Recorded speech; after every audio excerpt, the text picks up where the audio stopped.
Well, I hope your day is going well, and boy, the cold weather has set in, hasn't it? And that reminds us that Christmas is coming, and it also reminds us that we have many opportunities to proclaim the good news of Jesus Christ. And so I hope you're praying for the many opportunities that we have for Christmas for everyone, and the living nativity, the Christmas Eve candlelight services. And what a joy it is to be able to share this news with our friends and neighbors, and also just to remind ourselves of God's great love for us during Christmas time.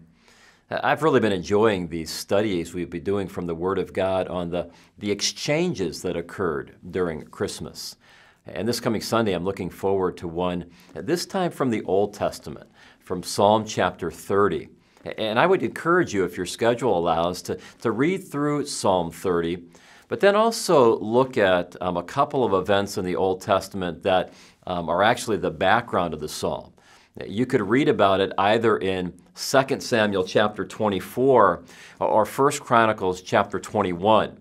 It's actually describing the same event, and it's talking about when David, right toward the end of his life, sinned against the Lord by numbering Israel, or by having a census.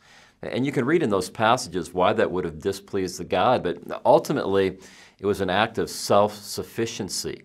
And regrettably, he and the nation had to be disciplined because of that. But he prayed and asked for God's deliverance, and he was. And there was then a great exchange. And you'll see it in the texts, but you'll also see that exchange is possible because of what God eventually did by sending his Son, Jesus Christ, to come into the world and then to die on the cross for our sin. And we're going to have a marvelous opportunity to think about the sin of self-sufficiency.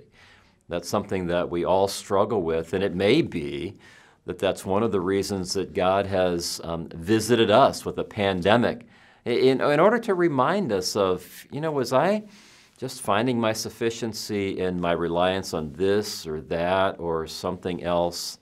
And then to say, if that's the case, there is an exchange possible.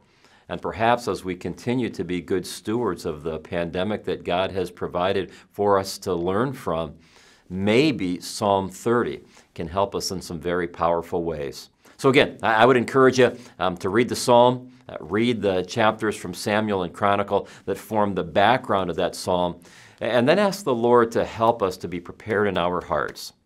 I know for me, self-sufficiency is a great temptation, maybe for you as well. This passage invites us to make an exchange.